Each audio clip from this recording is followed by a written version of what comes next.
Ji students, in this lecture हम देखेंगे कि किस तरह से एडजस्टमेंट्स के बाद फाइनेंशियल स्टेटमेंट्स बनाई जाती हैं। टू रिकॉल, मैं आपको बता दूं कि फर्स्ट स्टेप ऑफ अकाउंटिंग में रिकॉर्डिंग होती है इन जर्नल, फिर इसके बाद क्लासिफिकेशन होती है इन लेजर्स, फिर समराइजेशन होती है इन अ ट्रायल बैलेंस, और समराइज डेटा को कम्युनिकेट किया जाता है in form of financial statements. Normally trial balance के बाद डायरेक्टली फाइनेंशियल स्टेटमेंट बना दी जाती है, but in certain cases an accountant need to make certain adjustments before making the financial statement. Last lecture में हमने एडजस्टमेंट्स पे बात की थी, एडजस्टमेंट्स को देखा भी, इस पर एक क्वेश्चन भी अटेम्प्ट किया था। उसी क्वेश्चन को लेके आज हम कंटिन्यू करेंगे अपने लेक्चर को, ताकि हम ये सीख सकें कि एडजस्टमेंट्स के बाद किस तरह से फाइनेंशियल स्टेटमेंट्स बनाई जाती हैं। तो हमारे पास वही सेम क्वेश्चन है जो हमने लास्ट लेक्चर में देखा था, उसकी एडजस्टिंग एंट्रीज बनाई थी। तो ये क्वेश्चन है और मैंने इसकी एडजस्टिंग एंट्रीज कुछ इस तरह से हमारे पास आ गई हैं। ठीक है, depreciation expense due to first adjustment, depreciation expense debit हुआ था और accumulated depreciation of aircraft credit हुआ था। ये वही सारी एडजस्टिंग एंट्रीज हैं इस क्वेश्चन के लिए जो हमने लास्ट लेक्चर में की थी। ठीक होगी बात। इस तरह से हम करेंगे अटेम्प्ट इस क्वेश्चन को भी, अगर पेपर में आ जाए कि आपको ट्रायल बैलेंस दी हुई एडजस्टमेंट्स और फिर उसके बाद कहा गया है कि आप फाइनेंशियल स्टेटमेंट्स बनाएं, तो ये क्वेश्चन आपके पास होगा। इस क्वेश्चन की बेसिस पे आपने क्या कर लिया, पहले ये एडजस्टिंग एंट्रीज पास कर दी जो हमने लास्ट लेक्चर में सीख लिया। अब इन एडजस्टिंग एंट्रीज को पास करने के बाद हमने जब फाइनेंशियल स्टेटमेंट्स बनानी होती हैं तो उसके लिए जो हम एक डॉक्यूमेंट यूज़ करते हैं, एक तरीका यूज़ करते हैं, वो है मेकिंग अ वर्कशीट। मैं यहाँ पे वर्कशीट का फॉर्मेट बना के लेके आई हुई हूँ ताकि टाइम हमारा सेव हो जाए ड्यूरिंग द लेक्चर। लाइंस इस तरह से, इस तरह टेबुलर फॉर्म में ये वर्कशीट बनाई जाती है। इस वर्कशीट में सबसे जो पहला कॉलम होता है उसकी हेडिंग होती है अकाउंट्स की।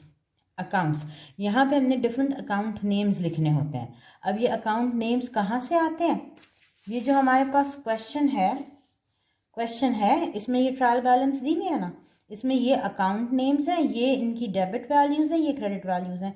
तो फॉर मेकिंग अ वर्कशीट हम क्या स्टार्ट कहाँ से करते हैं, हम स्टार्ट करते हैं इसी क्वेश्चन वाली ट्रायल बैलेंस से। हमारे पास ये अकाउंट्स गिवन है, ये अकाउंट्स हमने क्या किया, इधर पहले कॉलम में 1 बाय 1 लिख दिए। कैश यहाँ लिख देना है, अकाउंट रिसीवेबल लिख दिया, प्रीपेड रेंट लिख दिया, अनएक्सपायर्ड इंश्योरेंस लिख दिया, एयरक्राफ्ट एक्यूमुलेटेड डिप्रिसिएशन एयरक्राफ्ट लिख दिया, notes payable earn passenger revenue, Mary Airhart capital, Mary Airhart drawings, freight revenue, fuel expense, maintenance expense and मैंने मिस कर दिया है यहाँ पे सैलरीज एक्सपेंस को, तो मैंने यहाँ पे सैलरीज एक्सपेंस भी लिख दिया है। कहने का मतलब ये कि ये जो ट्रायल बैलेंस में जितने अकाउंट नेम्स लिखे हुए थे वो हमने एज इट इज़ उठा के इस पहले कॉलम में लिख दिया। ठीक होती है बात। फिर उसके बाद हम क्या करते हैं, ये जो आगे हमने कॉलम्स इस वर्कशीट में ड्रॉ किए हुए हैं, इसमें जो पहला ये वाला कॉलम है ये इसकी डेबिट है, ये क्रेडिट है। पहला वाला कॉलम जो होता है वो शो करता है क्वेश्चन में या बिजनेस की गिवन ट्रायल बैलेंस की वैल्यूज़। ये क्वेश्चन है, इसमें ये जो गिवन वैल्यूज़ हैं ये यहाँ से उठा के हमने इस पहले वाले कॉलम में प्लेस कर देने दी होती हैं रिस्पेक्टिव अकाउंट्स के सामने। मतलब अगर आप यहाँ पे देखो कैश है, अच्छा ये ट्रायल बैलेंस की डेबिट साइड है और ये क्रेडिट है, याद रख लो ऐसे, ठीक है ना। ये अकाउंट नेम्स हो गए, ये ट्रायल बैलेंस की वैल्यूज़ हैं जो हमने यहाँ से उठा के इधर प्लेस करनी है। इसमें ये डेबिट कॉलम होता है, ये क्रेडिट कॉलम होता है। सिमिलरली यहाँ पे डेबिट है, ये क्रेडिट वैल्यूज़ हैं। अब कैश यहाँ पे देखो तो कैश के सामने डेबिट में लिखा है 23,600, तो मैं यहाँ पे भी क्या करूँगी, लिख दूँगी 23,600। Same as the given question हम ये 1 बाय 1 तमाम वैल्यूज़ उठा के इस ट्रायल बैलेंस में एज इट इज़ प्लेस कर देंगे। जैसा यहाँ पे 23,600 लिखा है तो मैंने 23,600 लिख दिया। फिर account receivable 7,200, prepaid rent 9,600, unexpired insurance 21,000, aircraft की वैल्यू 1200,000. अब आगे एक्यूमुलेटेड डिप्रिसिएशन, ये क्रेडिट वाले कॉलम में आ गई है, तो हम इसकी वैल्यू क्रेडिट वाले कॉलम में सामने लिख देंगे 380,000. Notes payable 600,000. Earn passenger revenue 60,000. क्या कर रही हूँ, यहाँ से सेम वैल्यूज उठा के बस यहाँ प्लेस कर रही हूँ. मेरी एरहेड कैपिटल 230,850. ड्राइंग्स 7,000 की. Freight revenue 130,950. Fuel expense 53,800. Salaries expense 66,700 and maintenance expense 12,900. यहाँ से वैल्यूज उठा के मैंने एज इट इज़ यहाँ पे लिख दिया. एंड पे एक लाइन ड्रॉ करना है, इसका सम और इसका सम यहाँ कैलकुलेट करके लिख देना. क्वेश्चन में आप देखो तो आपको सम यहाँ कैलकुलेट करके दिया हुआ है, तो 1401800 1401800. क्या किया मैंने, क्वेश्चन की trial balance as it is उठा के यहाँ पे हमने लिख दिया है, बस सिर्फ इतना करना है. ठीक है, अब ये पहला कॉलम हमने लिख लिया वर्कशीट बनाते हुए. फिर उसके बाद दूसरे कॉलम पे आते हैं. ये दूसरा कॉलम कहलाता है एडजस्टमेंट्स.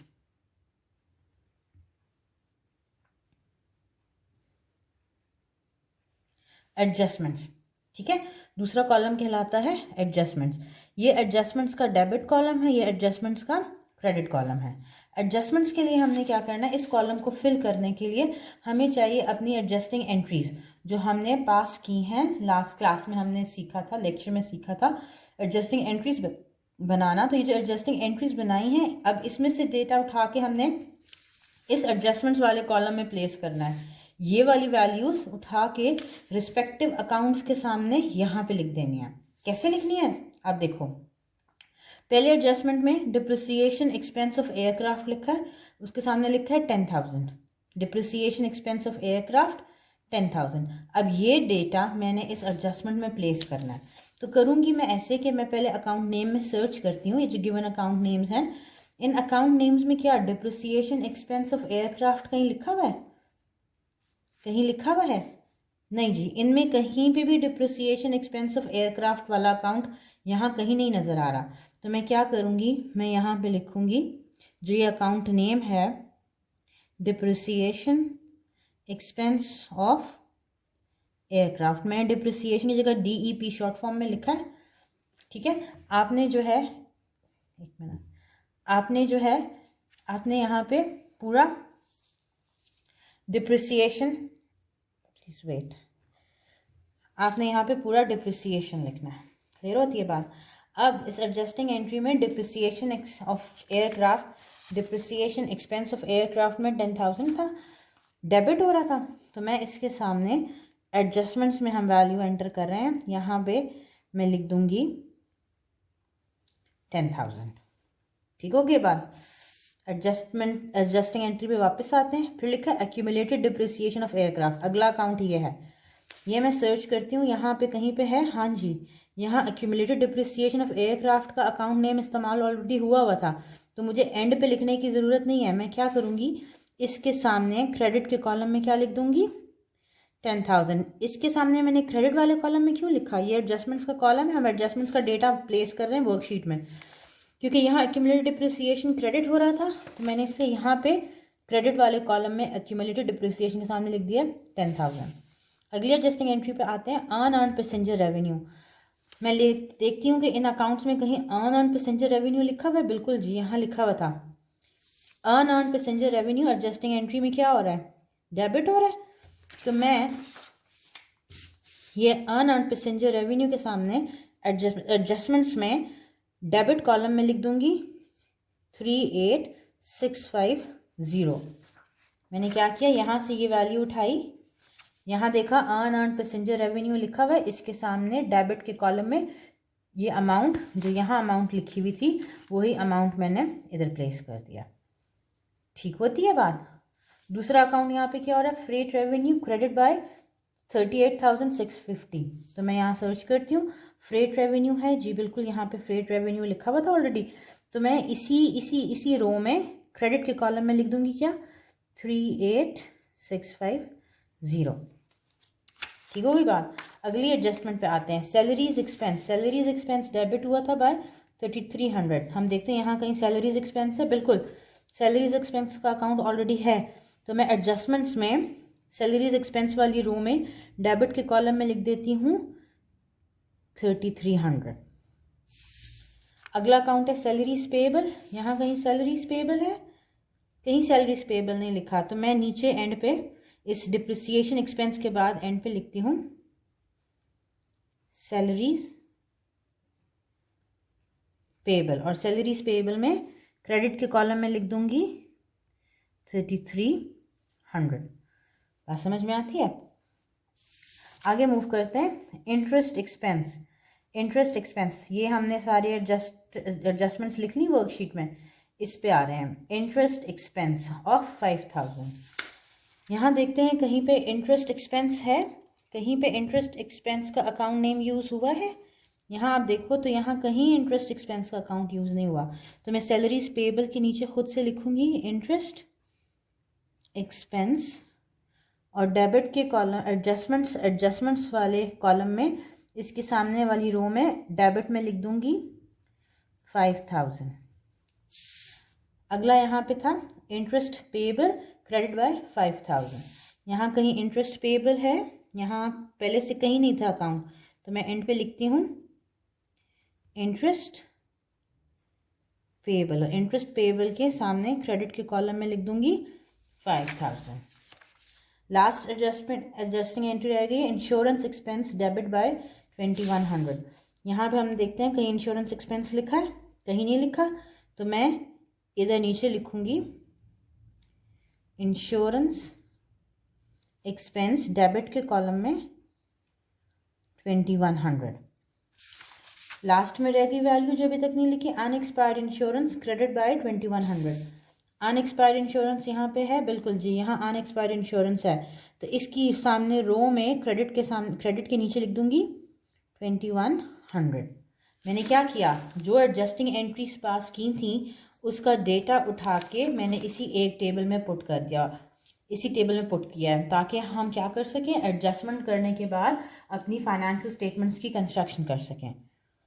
क्लियर हो गई बात। ये सारा एडजस्टमेंट्स का कॉलम है, ये हमारा देखो गिवन ट्रायल बैलेंस है, ये हमारा एडजस्टमेंट्स का कॉलम है।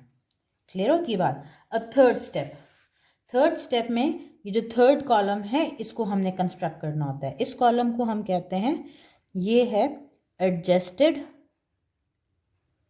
Trial balance. Adjusted trial balance, adjusted trial balance में हमने इन वैल्यूज को आपस में एक्यूमुलेट करके इस वाली कॉलम को फिल करना होता है।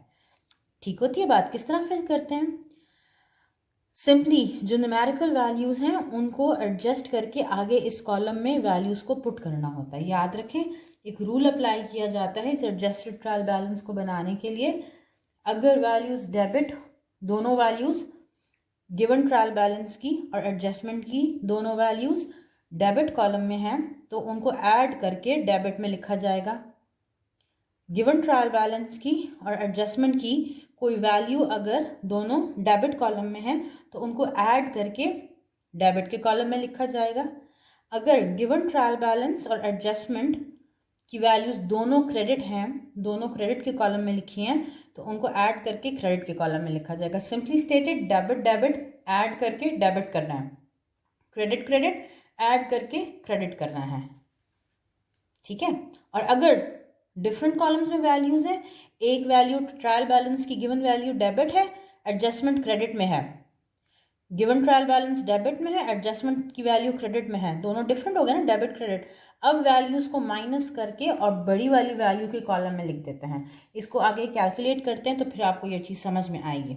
अब यहाँ देखो 23,600 है, इसके सामने क्या एडजस्टमेंट में कोई वैल्यू है, कोई वैल्यू नहीं है, तो हम क्या करेंगे, इस वैल्यू को as it is adjusted trial balance में लिख देंगे, कोई चेंज नहीं करना, एज इट इज लिख देना है। अकाउंट रिसीवेबल में लिखा था 7200, इसके सामने कोई वैल्यू एडजस्टमेंट में है नहीं है, तो ये भी ऐसे ही आ जाएगा। 99,600, इसके सामने कोई एडजस्टमेंट है नहीं है जी, तो ये भी ऐसे का ऐसे ही आ जाएगा डेबिट में। अब इधर देखो, प्रीपेड अनएक्सपायर्ड इंश्योरेंस, डेबिट में 21,000, क्रेडिट में क्या लिखा हुआ है 2100, 21,000 और क्रेडिट में लिखा है 2100।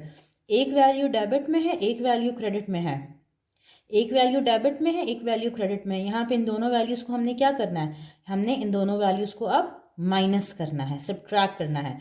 21,000 माइनस 2100, और हम लिखेंगे कहाँ, जो वैल्यू बड़ी है। 21,000 बड़ा है कि 2100 बड़ा है, 21,000 बड़ा है। बड़ी वैल्यू कहाँ लिखी है, डेबिट में, तो एडजस्टेड ट्रायल बैलेंस में 21,000 माइनस 2100 करके लिख देंगे इस डेबिट वाले कॉलम में। ये डेबिट है, ये क्रेडिट है। मेरे पास कैलकुलेटर नहीं है इसलिए मैंने ये कैलकुलेशन नहीं की, मैंने माइनस इस तरह लिख दिया। आप माइनस करके कैलकुलेट करके उसका आंसर यहाँ पे लिख दोगे, ठीक है। फिर आते हैं आगे, एयरक्राफ्ट, इसके सामने कुछ नहीं लिखा हुआ, तो ये एज इट इज़ आ जाएगा डेबिट के कॉलम में। एक्यूमुलेटेड डिप्रिसिएशन, क्रेडिट के कॉलम में 38,000 लिखा है, और यहाँ एडजस्टमेंट में भी 10,000 लिखा हुआ है। ये भी क्रेडिट, ये भी क्रेडिट, दोनों को क्या करना है, दोनों को ऐड करना है, और दोनों को ऐड करके लिखना है एडजस्टेड ट्रायल बैलेंस में। कहाँ, क्योंकि दोनों क्रेडिट वैल्यूज़ हैं, ऐड किया तो हम इनको लिखेंगे क्रेडिट वैल्यू में ही, तो ये बन जाएगा 390,000। कैसे आया, 380,000 प्लस 10,000।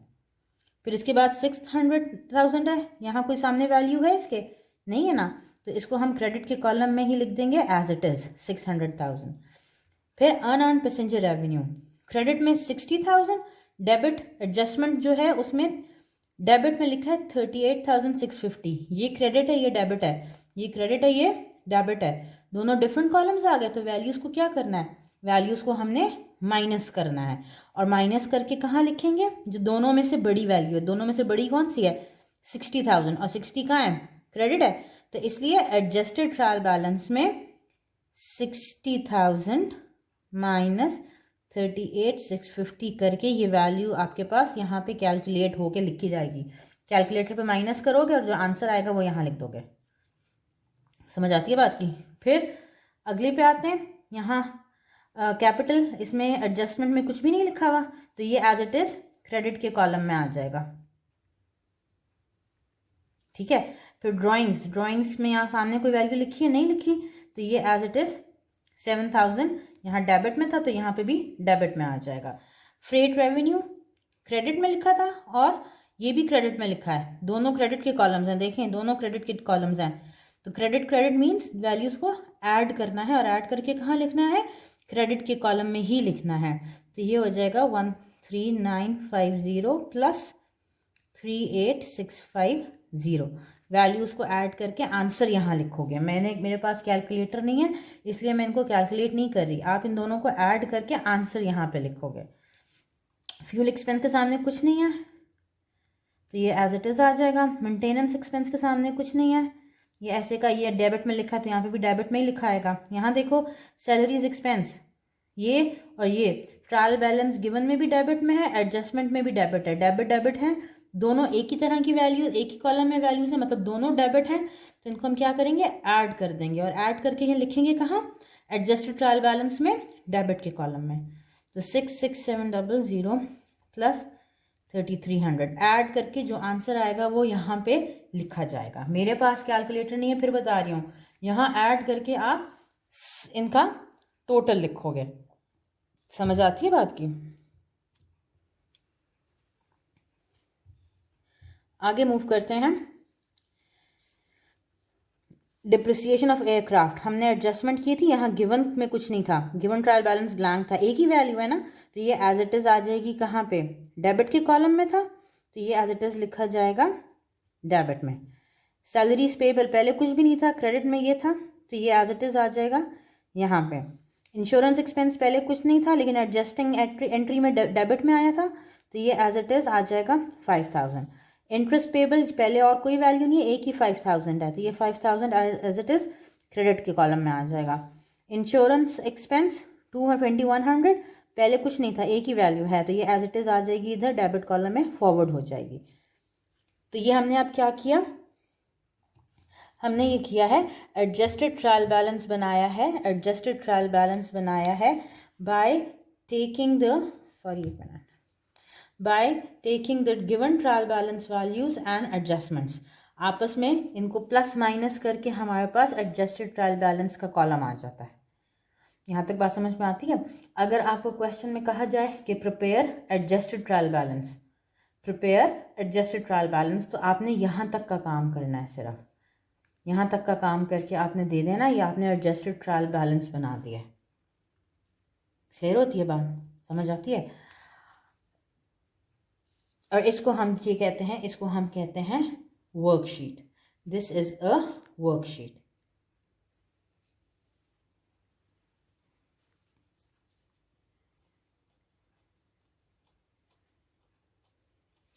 ठीक है। अब इस एडजस्टेड ट्रायल बैलेंस से आगे क्या किया जाता है, आपकी बैलेंस शीट और इनकम स्टेटमेंट बनाई जाती है। उसके लिए इस वर्कशीट में एक एडिशनल काम किया जाता है, लास्ट में 2 कॉलम्स ऐड किए जाते हैं, 2 कॉलम्स ऐड किए जाते हैं।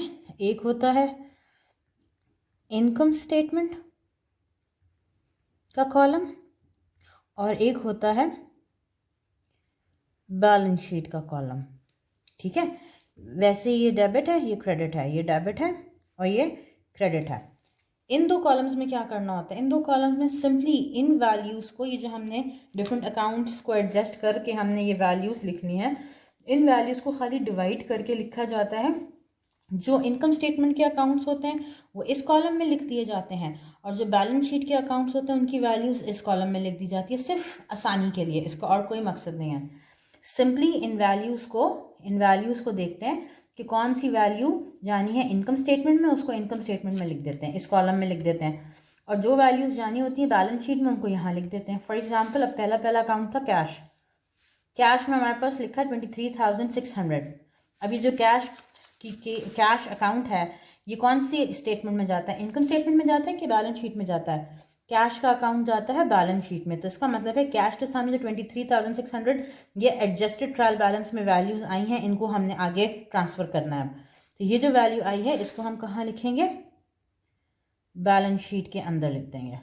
ठीक है, फिर अकाउंट रिसीवेबल 7200, ये भी क्या है, बैलेंस शीट का अकाउंट है, तो 7200 यहाँ भी डेबिट था, यहाँ भी डेबिट में आ रहा है। प्रीपेड रेंट एसेट है, ये भी आ जाएगा बैलेंस शीट में। अनएक्सपायर्ड इंश्योरेंस भी एसेट है, यहाँ से जो आंसर आएगा वो भी आपका एज इट इज इधर लिखा जाएगा। एयरक्राफ्ट एसेट है, फिक्स्ड एसेट है, उसकी वैल्यू भी आ जाएगी बैलेंस शीट वाले कॉलम में। एक्यूमुलेटेड डिप्रिसिएशन क्या शो करता है, decrease in the value of asset, ये भी याद रख लें, ये भी बैलेंस शीट का अकाउंट है, लेकिन ये क्रेडिट के कॉलम में लिखा है, तो यहाँ पे हम इसको बैलेंस शीट वाले कॉलम में क्रेडिट के नीचे लिखेंगे इधर। ठीक होती है बात। फिर उसके बाद नोट्स पेबल लाइबिलिटी है, लाइबिलिटीज कहाँ जाती हैं, बैलेंस शीट में जाती हैं, तो क्रेडिट के कॉलम में 600,000, ये 600,000 यहाँ पे लिखा जाएगा बैलेंस शीट में क्रेडिट के कॉलम में। अनअर्न्ड पैसेंजर रेवेन्यू भी लाइबिलिटी है, ये वैल्यू भी एज इट इज फॉरवर्ड कर दी जाएगी यहाँ पे। ठीक है, मेरी एरहट कैपिटल कहाँ जाता है, कैपिटल भी जाता है बैलेंस शीट में, तो यहाँ पे हम लिख देंगे कैपिटल की जितनी वैल्यू है। ड्राइंग्स भी जाती हैं बैलेंस शीट में, तो डेबिट के नीचे ये 7,000 यहाँ पे आगे फॉरवर्ड कर दिया। फिर आता है फ्रेट रेवेन्यू, रेवेन्यू कहाँ जाता है, क्या बैलेंस शीट में, नहीं जी, रेवेन्यू रेवेन्यू इस्तेमाल होता है इनकम स्टेटमेंट को बनाने के लिए, तो जो रेवेन्यू की वैल्यू है ये लिखी जाएगी यहाँ पे क्रेडिट के कॉलम में, क्योंकि ये क्रेडिट है, ये वैल्यू यहाँ पे लिखी जाएगी। फिर फ्यूल एक्सपेंसेस, फ्यूल एक्सपेंस है, इनकम स्टेटमेंट में होता है, लेकिन ये डेबिट के कॉलम में है ना, तो इसको हम लिखेंगे फिर डेबिट के कॉलम में। मेंटेनेंस एक्सपेंस भी इनकम स्टेटमेंट का पार्ट है, इधर आ जाएगा। सैलरीज भी एक्सपेंस है, लिखा जाएगा इधर। डिप्रिसिएशन एक्सपेंस, आगे यहाँ डिप्रिसिएशन एक्सपेंस लिखा हुआ था,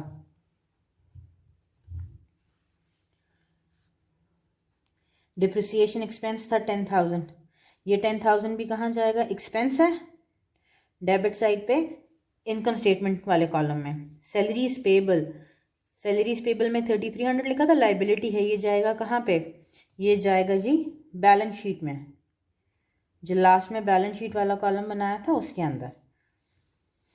फिर इंटरेस्ट एक्सपेंस है, इनकम स्टेटमेंट का पार्ट है, तो ये 5,000 लिखा जाएगा इनकम स्टेटमेंट के कॉलम में। इंटरेस्ट पेएबल फिर लाइबिलिटी है, लाइबिलिटी जाएगी बैलेंस शीट में। फिर इंश्योरेंस एक्सपेंस है, एक्सपेंसेस आते हैं इनकम स्टेटमेंट में। ठीक है, तो सिंपली हमने क्या किया, हमने ये किया कि जितने रेवेन्यूज़ थे उनको रेवेन्यूज़ के कॉलम में लिखा, और जितने एक्सपेंसेस थे उनको भी इनकम स्टेटमेंट के कॉलम में लिख दिया, और जो एसेट्स लाइबिलिटीज और ओनर्स इक्विटी वाले अकाउंट थे उनकी वैल्यूज़ को उठा के बैलेंस शीट में लिख दिया। ये जो पूरा हमने प्रोसेस किया इसको हम कहते हैं मेकिंग अ वर्कशीट।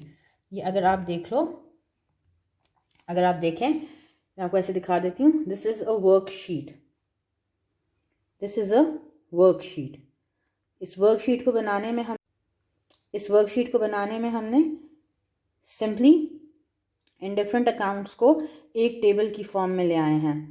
एडजस्टेड, ये गिवन ट्रायल बैलेंस था, ये एडजस्टमेंट्स थी, इन दोनों को प्लस माइनस करके हमने एडजस्टेड ट्रायल बैलेंस बनाया।